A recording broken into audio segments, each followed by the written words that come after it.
Rich. Welcome to Israel Channel. And today we are here in a very special place, Tel Abel Bet Machar. And since you've been excavated here, so tell us something about this place and how it relates to the Bible, the scriptures, and the history of Israel in general. It's really an extraordinary site, and they've been on this site digging for probably 10, 11 years, something like that. And Abel Bet Machar is situated in the very northern end of the Hula Valley, which is way up in northern Israel. As a matter of fact, just right next to us is Metula, which is the northernmost town in Israel, and we're right on the Lebanese border.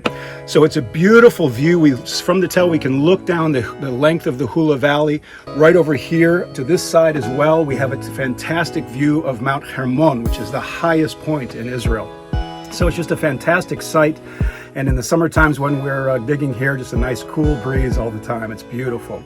But the reason it's so important is because Abel figures into the Israelite story. Of course, there was a Canaanite civilization here, and we do have dug down in certain areas at the site down to the Middle Bronze era. But most of what we're digging here is Iron 1 and Iron 2, which figures into the time of the Israelite occupation here, especially at the time of the kings of David, Solomon, and the other kings of Israel and Judah. That's the time we're excavating.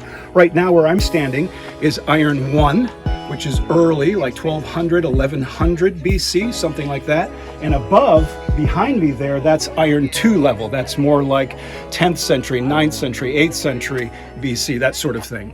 So it's a great area for excavating that Israelite story. One of the fun things about Abel is it does figure into the story of the Bible. In 2 Samuel chapter 20, there was a rebellion against King David in Jerusalem, and his general Joab chased the guy who rebelled, Sheba, up to this area, and he hid inside this town. And he was about to tear down the walls of the city when a woman reached over the wall and called down to Joab and said, "What are you doing? You're about to destroy this city. This is a great city. It's been known in Israel." And he says, "We're looking for Sheba." So she says, "Just a minute." She goes back and she actually has the guy beheaded and throws the head over the wall to Joab, and that was satisfactory for him. He left and saved the town of Abel. But the interesting thing is, one of the very special finds they found here was a tiny little head, just a head of faience, a beautiful head that had a beard and eyes and painted very beautifully, was found just up here on the hill. And it sort of is a symbol of that head that was lobbed off here so many years ago. So many other fascinating finds have been found here as well. It's an extraordinary site, and it'd be great someday for you all to come and see it. Okay, so are you planning to also come and again in the future to do excavation here? Absolutely. This is an ongoing excavation, and it's an exciting group to be with, sponsored by Hebrew University. And so connecting with the professors and connecting with so many great people here.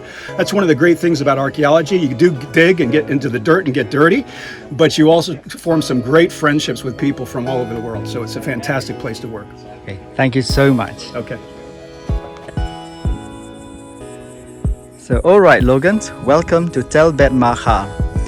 And tell us something about this excavation here at the Tel.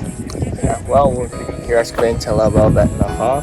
We believe we're in the Iron Age on this level, and we're covering a lot of stuff. In this particular area, we have a lot of taboons and ovens coming out. It seems to be a more community-centered area. Possibly domestic living around here. Over there, cultic area. Just where I'm at, down in that end, we call lower downtown A. We have a bit of iron as well, but we're getting down to what we believe is the Bronze Age. We're finding some weights, some things like that, be a possible stand, pillar bases. Very exciting stuff. We haven't touched much of the bronze here yet, and so this is a very exciting time to be able to excavate. Okay, so can you tell us about the general idea about this, who might be settling in this place, or any informations? Yeah, we have some references, some biblical references in there. It's the wise woman of Abel, mentions maybe in Syria of possibly a walled city. We have yet to find what we believe to be walls, maybe Casmate down there at the lower part of the Tal. But we believe the Israelites to be occupying this Israel, the northern kingdom. This would be depending on the Iron Age, before the split and during the split of the kingdoms. So what we're looking for to identify more of the people who were living here is the walls, the type of pottery they're using, what kind of foods, domestic foods they're eating. Pork is a big indicator of that. There's no pork, maybe an Israelite settlement here.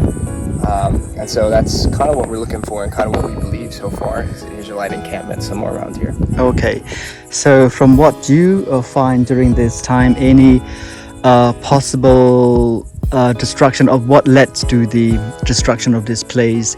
So there are Assyrian references that came through, and they say they came and they attacked the city of Abel Beit Macha, and so we do believe the Assyrians attacked it. Now, as for destruction, we don't know if they leveled the city or if they destroyed certain portions. That is not clear yet, but we do believe the Assyrians came through. As for references, the only thing we can know about earlier periods before that is there's no references we have. So like in the bronze, we're finding a bit of destruction there. We're not sure what happened or who attacked it. Okay, so as I understand that this place has been settled since the Bronze Age, so it's a long period to the Bronze and the Iron Age. So any comment? No, not much. That's about as much as we know right now. Everything else, it's very fun to think about what it could have been, but until we know more, all of it's just speculation until we can currently get the facts of the site. Okay, thank you very much then.